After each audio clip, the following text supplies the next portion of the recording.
Okay, let's get onto assessment study. Your grade obviously is made up of 100%, and that's generally going to be broken down into a couple of assessments. Some units will have heaps and heaps of assessments you'll have 5 3%ers, a couple of 5%ers, 1 20%, one whatever, and builds up over time.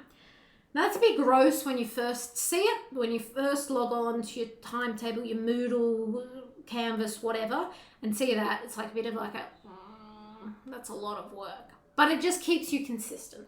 There are pros and cons to both things, right? The pro of lots of little ones is that if you stuff up one, it's not a biggie, and you can keep consistently working throughout the term. In fact, it forces you to keep consistently working throughout the term. The con, obviously, it feels like more work for less outcome. Like you spend time and that's 3 marks in the end. Alternatively, you may also have kind of one midterm, one final exam. This means it splits your work up, but each is weighted significantly more, and there's a bit of an issue if something goes wrong. So how do we structure our term depending on what it looks like? The first thing you want to do is kind of plan them out. So when you first get onto Canvas or Moodle, you want to get your calendar, if it's physical or if it's online, whatever, and instantly put in the assessments, like straight away put them in there. Just so you can think mentally and visualize mentally, when is my next thing that I need to do? When is the next task due? I hope that doesn't turn the brightness down for you guys as well. I just turned the brightness down. I've just got it's just really. If you plan that out that far in advance, it will really help you in terms of just mentally being aware of what's going on. If it is a little weekly thing, like you've got to do a quiz every week, it's a tiny little quiz, what you then need to do in regards to that is ensure that you are ready to do that at the end of every week. So if that means that you you do your pre-readings on a Monday, your lectures on a Tuesday, your tutes on a Wednesday, Friday evening might be your time to do the quiz. Or even Wednesday. It might even just be like your Wednesday, tute, and then 2 hours after your tute, you just go for it. It really depends. It's up to you. But you need to set time aside to do these things. High school's a bit different, right? You get reminded a bit about when assessment's coming up. You have study periods, you have a very structured time. Like you go to school, you start 8:30, you finish 3:30. You go home, you start work at 4:30. It's very structured, like there's a rhythm. Uni is going to be very different. So it's a bit of how do I approach this? Working around, so ensuring that the first thing you do is put down when your assessments are, gives you a tangible goal to work towards and know what you're doing, basically. You can then work backwards from that point. Make sure, I would recommend, so most of you, or some of you, I don't want to be judgy, if you're not, hell yeah, will be working part-time at this point, or maybe multiple part-time jobs. You don't have to quit those jobs, to be clear, but make sure you've got a good balance between uni work and downtime, because uni is actually a chance you get to have some time to yourself, to play sport, to hang out with your friends, to just go to uni and study, whatever works for you. So even having a day off, like Friday is my day off, is a good way of looking at it. From that point where you've put your assessments in your calendar, you're then going to work backwards. Feel free to put a bit of a plan in about you can use the plus minus 2 or 4 rule. I'm trying to remember. I think it's plus minus 4 rule, which says however many units you have, whether it's time or days or whatever, plus or minus 4. So your assessment might be due, let's say in the past, it's the 5th of February. Using the plus minus 4 rule means that in your head, you make it due on the 1st of Feb.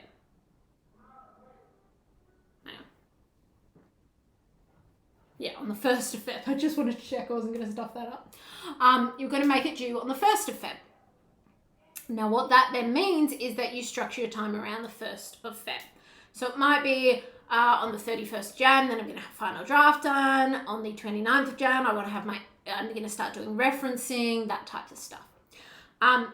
Put that down, not necessarily in your main calendar, but in another place. Like, you can put it down in your main calendar. It's just whether is clutter a problem for you? Will that make you feel uncomfy? Totally up to you. So I'm going to discuss on the next slide, like general uni organization stuff and like programs to use and whatnot. For me, for like planning assessments, I use Todoist, but you could also use like To Do by Microsoft or whatever, right? Depending on what you want to use. You then can go and, as I said, work backwards. Planning around different moments. If you have a party coming up, you know you're not going to work that day, all that kind of stuff. That allows you to kind of have a clear plan straight away. And if you don't stick to it immediately, that's all good. But what you want to do is basically not be stressing. Uni is, I think the success is all about little work throughout the term. A hour's worth of work 1 week in week 2 is worth, I think, the same as like 3 hours work in week 7 when you've forgotten all your work from the previous weeks. So little bits of consolidation and therefore little bits of assessment, planning and study will do wonders in terms of being able to just succeed and thrive. In terms of how you can actually study, because at high school it was like, if you're doing more humanities subjects, you wrote notes, you did practice essays. There were heaps of them, right? NESA published them. Sciences, it was a similar thing, right? You maybe did some notes, but you mainly did heaps and heaps of practice papers because NESA published them or whoever. It's a bit difficult, right? Uni, you don't necessarily have those resources and you don't necessarily know how to go about stuff. So bearing in mind that we have our goals planned down in our calendar in terms of when is something due, when do I want to finish it, all that type of stuff. Your study is going to revolve around primarily making sure you're on top of all your weekly work is the number one way. That will slot you, if you do all that, at minimum a credit, I would say. Doing that work consistently and being on top of it, minimum a credit. Adding into that the consolidation every fortnight probably bumps you up to a distinction quite comfortably. Because the thing a lot of people just do is they have a great time, which is what you should be doing, but not too great. Have a great time, forget about it all, get to week 9 and go, oh, I've got to actually work. And then it's a cram and it's a bit rushed and it's a bit chaotic. So staying on top of it is the number one way to get ahead. But let's say you're going, okay, cool, I'm on top of it, I'm organized. Cool. What you need to do is say, okay, on top of that study that I'm already doing that's going to get me firmly into kind of a credit, maybe a distinction range, I'm going to think about what is my actual end goal here. What is my actual end thing I need to do? So for maths and econ subjects, that's going to be some type of an exam.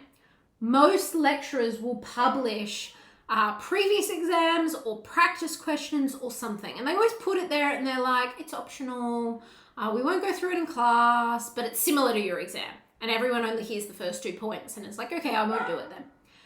Things like that are the number one way to get really, really prepared for the exam, because quite often the questions aren't just similar. It'll be the same structure, but just with different content, basically. It'll give you the exact same structure and you'll be really, really prepared. If you're doing a humanities subject, you might only have a final assignment. If you've got a final exam, ask if they haven't published previous questions. Ask your lecturers for some just example ones, just for funsies. They might say no, and that's fine. It's up to then for you to then make up your own questions. So take, week 2 on the syllabus. Might be, for me, it's US foreign policy this week, next week for my art subject. And then I'm going to go, okay, discuss how US foreign policy responds to Russia in the Balkans. because that's the concept this term, which would be a very thick essay. But I can kind of go from there. For law, most lecturers publish old exams, but then again, it's actually reading them, looking at them, and having a think. Even if you don't go and do the full paper, that's fine, most people won't. Looking at an exam question or an essay question or an exam stimulus or practice questions for the STEM subjects, even just looking at it and having a think about it will immensely impact how you're able to respond in an exam, because it will really help you go, okay, I know what's going on now. And it'll just give you, it's not even necessarily about giving you an edge. It's purely about being able to go, okay, I am feeling confident, I'm feeling prepared, and I kind of know what's going on. So if you do all your pre-stuff, your bi-weekly or fortnightly, I should say, consolidation, and then practice before the exam, you'll have consistently worked on every single unit throughout the term. And when I say unit, I mean all topics within the course. You'll have successfully been consistent throughout the term. That is the number one trick, I think, especially for content-heavy subjects, which will be most of them, right? For things that have an exam at the end. Okay, moving on to this last point about marking and grades, which is always a bit of a fun one. So, I don't want to say a lot of you, because I actually fully do not know. A bunch of you here, because you're tuned in to a lecture in your last week, or your O week, or your first week of uni, or whatever, I'm going to guess you guys are dedicated to your studies, which is great. A lot of you probably did quite well in your HSC, VCE, QCE, whatever. YCA. I know it's WACE, but I just, in my mind, I just see it as a waste. A lot of you did probably really well. Uni, let's make this clear. A 90-something ATAR is not equivalent to a 90-something WAM, which is a weighted average mark. They're not the same. The HSC was a percentile, right? So 10% of the state got 90. In a course at uni, it might still be 10% get a high distinction. Even then, I significantly doubt that. But you're dealing with 10% of maybe 40. So 4 people instead. So getting a 90 is bloody incredible, quite frankly. If you get that, woo! But it's not necessarily a goal you need to have in mind. It's absolutely good to have I want to get a distinction. Fab. But a 75, which is a distinction, is not at all equivalent to a 75 out of 100 in the HSC, VCE, QCE. So I don't want you to feel disheartened if you get marks back and go, okay. A 75 is really, really great, especially depending on how hard the subject is. Now, there is that classic saying about P's get degrees. I would recommend you at least rephrase that to C's get degrees, just so that you're still pushing yourself. I think is a good way to look at it. So marking throughout the year is obviously, or marking throughout the semester, I should say, it obviously all adds up to 100. Now, what that means is you may have assessments that are worth 3%. And I would, as I said earlier, I would recommend you still take them as seriously as you can, because that 3% could really come in handy later. If you don't want to be sitting on a 49 and a pass mark is 50 and you forgot to do one of your 3% and you forgot to do one of your 3-mark quizzes one week, right? Little stuff will also help you get to the final exam, especially if it's a subject you find difficult, and be ready to pass. So in a lot of subjects, you still may have to pass the final exam to pass the course. So it's like a double pass model. Some you don't necessarily, you just have to, over the course of the term, get 50 out of 100.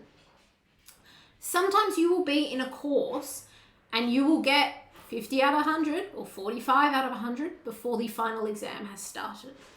That will take immense pressure off you. And I'm not just necessarily suggesting you got to aim for passes, but if you're doing a hard subject, it's an important thing to think about, I would say. Think about the consequences of the marks you're getting and what they're adding up to. You don't have to be obsessively thinking about like, what's my current grade? Seriously, don't. But it is good to keep in the back of your mind.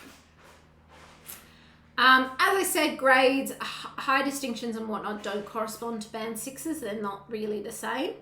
I would, to give you a sense of Dean's lists and whatnot, I think it's like if you get a 75 average across the whole year, you kind of are a Dean's list. I think. Which is pretty, I think that goes to show that getting a high credit is nothing to be, not to be sneezed at, right? It's still very, very good. So keep that in mind. It's a different world. The other thing is when you apply for jobs, you might. It depends on the job. You're probably just going to give them your average mark overall or your GPA or whatever. They may not necessarily see every single individual subject you've done. And what that means is if you do not so well in a subject, don't stress, provided it's not dragged your whole mark down, and I highly doubt it will, make sure you're still being kind to yourself and ensuring, like, when you think of an employer, an employer isn't necessarily going to really freak out if you've got one, 50 something in a academic record.